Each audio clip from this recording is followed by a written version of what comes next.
We welcome you to another Sunday School lesson. Sunday School is a blessing and gift from God. Luke's Gospel teaches us who Jesus is and the importance of having faith in him. Jesus blesses faith. When some men brought a paralytic to him by faith, Jesus forgave his sins and healed his paralysis, Luke 5:20. When sinful and sick people came to Jesus with faith, he said, "Your faith has saved you, your faith has healed you," and they were saved and healed. In today's passage, Jesus is amazed by the faith of a Roman centurion and heals his dying servant. Jesus is not easily amazed. Aside from this event, there is only one other time in the Gospel that Jesus is amazed. It was by the lack of faith of hometown people, Mark 6:6. Jesus can be amazed by faith or by lack of faith. Jesus is pleased to bless faith, while those who lack faith will perish. Ultimately, having faith in Jesus is most important for any human being. Since Jesus upholds the centurion in today's lesson as exemplary in faith, we should learn from him. Our first verse says, "When Jesus had finished saying all this to the people who were listening, he entered Capernaum." From the beginning of his ministry, Jesus called disciples and taught them his value system, loving enemies, not to judge others, and to become good people and wise builders. When Jesus had finished all this teaching, he entered Capernaum, an important city at the time, ruled by Herod Antipas. Matthew had a tax booth there, and a Roman garrison was there. The town sits on the western shore of the Sea of Galilee and was the home of Peter and Andrew. The reason we still talk about it today is that Jesus made it his home base and did many miracles there. Among them is the healing of a centurion's servant. Verse 2 says, "There a centurion's servant, whom his master valued highly, was sick and about to die." Centurions were Roman officers in charge of 100 men. They came from the lower class, were chosen for their bravery, and were highly trained, like Navy SEALs. They were noted for their loyalty, standing firm at their post to the death. Roman centurions in that society had considerable authority and influence. On the other hand, servants were thought to be of little value, like a battery. When their power is gone, they were thrown away and replaced with a new one. However, the centurion in this passage valued his servant highly. He did not exploit his privilege on the basis of the social hierarchy. He was not indifferent to a sick servant. He valued his servant. Verse 3 says, "The centurion heard of Jesus and sent some elders of the Jews to him, asking him to come and heal his servant." A centurion in or near Capernaum sends Jewish elders to Jesus to ask him to heal a sick servant. Note that it is the elders who act as liaisons between Jesus and the Roman, not the religious leaders, like scribes or Pharisees. Elders were civic leaders in a town, often successful businessmen, who judged legal cases and witnessed financial transactions. The use of the Jewish elders shows the centurion respects Jewish culture. Jesus is a well-known rabbi. It would have been improper for the centurion, as a Gentile, to approach Jesus directly. He sends Jewish civil authorities to bridge the gap. This attitude shows how he won the respect of the Jewish elders. Verse 4 says, "When they came to Jesus, they pleaded earnestly with him, 'This man deserves to have you do this.'" Elders of the town of Capernaum respect the local centurion, that when he asks them for a favor, they readily agree. The centurion's valued servant is paralyzed and near death. The centurion knows Jesus can save his servant, but as a Gentile, he is not worthy to approach an honored Jewish rabbi. So, he asks the elders to go as his representatives. The elders wasted no time. They immediately approach Jesus and passionately try to convince him to act.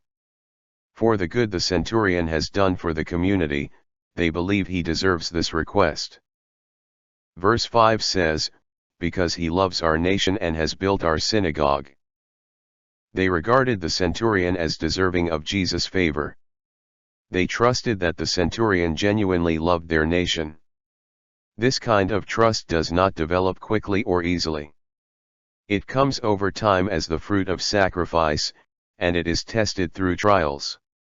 How had the centurion built up this kind of trust? Obviously, in his leadership, he refrained from exercising brute force. Rather, he humbled himself to serve. He took time to understand the people of Capernaum. He came to know how much they wanted a synagogue. So he built it for them. He must have sacrificed his own time and money, and employed his men as well. In this way, he won their trust. Although he is not described as a lover or worshipper of God, perhaps he appreciates the morality and monotheism of Jewish culture, or simply the culture itself, but has not gone as far as adopting their religion. Verse 6 says, "So Jesus went with them. He was not far from the house when the centurion sent friends to say to him, 'Lord, don't trouble yourself, for I do not deserve to have you come under my roof.'" Jesus agrees to go and heal the servant, but as he approaches, the centurion sends other friends to stop him. Though a Gentile, the centurion's respect for Jewish culture goes beyond building the synagogue. He assumes no self-respecting Jewish rabbi would agree to enter his home. The centurion didn't feel worthy to speak with Jesus in person, which is why he initially sent Jewish elders. His respect for Jesus and his power is such that he assumes Jesus could heal the servant from a distance. This is a level of faith Jesus honors above that of any Jew he has met. We also see the centurion's humility. He admitted his unworthiness. In addition to admitting personal unworthiness, the centurion was demonstrating sensitivity in avoiding a potentially awkward cross-cultural meeting, under the roof of a Gentile. Verse 7 says, "That is why I did not even consider myself worthy to come to you. But say the word, and my servant will be healed." A centurion sends word to Jesus which expresses faith and humility.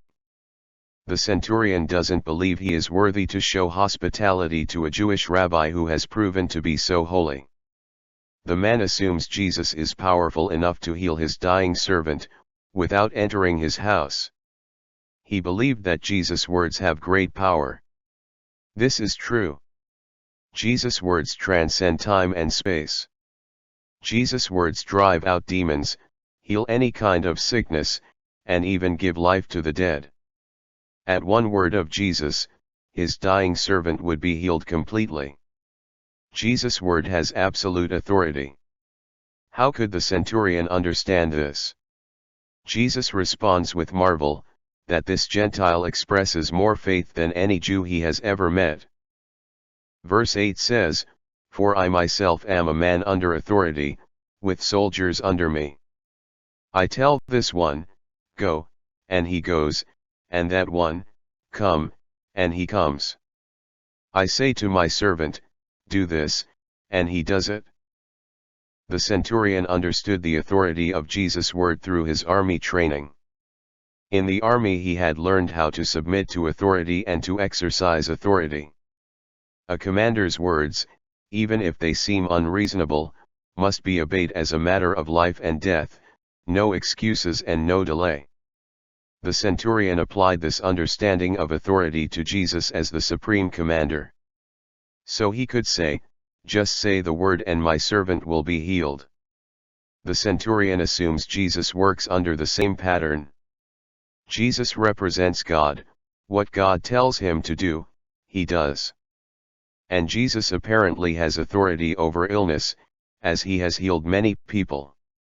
If the centurion's supervisors don't have to be present to make sure he does his job, and if he doesn't have to be present to make sure his soldiers and slaves do their jobs, and if God doesn't have to be present to make sure Jesus does his job, there's no reason to think Jesus would have to be present, to make sure his will is carried out. Verse 9 says, "When Jesus heard this, he was amazed at him, and turning to the crowd following him, he said, "I tell you, I have not found such great faith even in Israel." Jesus commended his faith highly. There are two reasons. One is because Jesus was pleased by his faith. The other was to encourage the people of Israel to have faith in him and his word. Though they had many spiritual blessings, when they did not see who Jesus was and the authority of his word, they missed the blessing of his coming. This made Jesus very sorry. Later, he laments over Capernaum, Luke 10:15. But Jesus found faith in this Gentile centurion. In fact, he called it such great faith. Jesus values faith regardless of any human distinctive. Anyone who has faith in Jesus can be blessed by him. Our final verse says, "Then the men who had been sent returned to the house and found the servant well." The centurion believes Jesus is far too honorable to set foot in his home. He trusts that Jesus' power and authority are like that of a military officer. He has faith Jesus can be effective without direct physical presence or supervision. Jesus is amazed at the man's faith. The healing is completed quickly. The second group came when Jesus was not far from the house.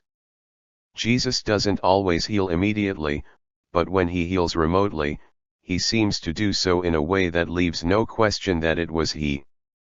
The centurion's servant didn't see Jesus, and Jesus didn't go to see the servant, but the servant was healed when Jesus just said the words. It is the same with us today. We can go to Jesus, and even though we don't see him, he will help us. Faith of the centurion. People who are searching for faith may come to the church. If they do come to the church, they're going to want to know from us if we know God. And they are not going to arrive at that by what we say. They are going to arrive at that by how we live. Great faith is exercising the faith we have, recognizing the power of the word and being characterized by certain distinguishable characteristics, those of the centurion. Jesus said, "I tell you, I have not found such great faith even in Israel." Faith of the centurion. 1. Knowing who Jesus is enables us to have a right attitude in approaching him, Luke 7:6. This centurion could have seen himself as being above the Jews, but he humbled himself, because he knew there was something supernatural about Jesus. The centurion calls Jesus Lord, meaning either that he recognized Jesus as the Messiah or indicating a respectful "Sir." In either case, he is absolutely convinced that Jesus could heal his servant. 2. Worthiness is not required for healing, Luke 7:7. Only a submissive trust and faith. Faith, in this context, is a trust in the authority or word of Jesus. He speaks, and it happens. 3. Jesus' amazement at the centurion's faith highlights the contrast between the Jewish elders, as well as the Jewish nation, and this Gentile centurion, Luke 7:9. The Jewish leaders approach Jesus in the context of the cultural values of honor and shame, but the centurion approaches Jesus in faith. We are truly glad you spent time to learn this lesson with us. We hope you are blessed and may share these with somebody else. Thank you very much, have a great week, and God bless you always, dear brothers and sisters.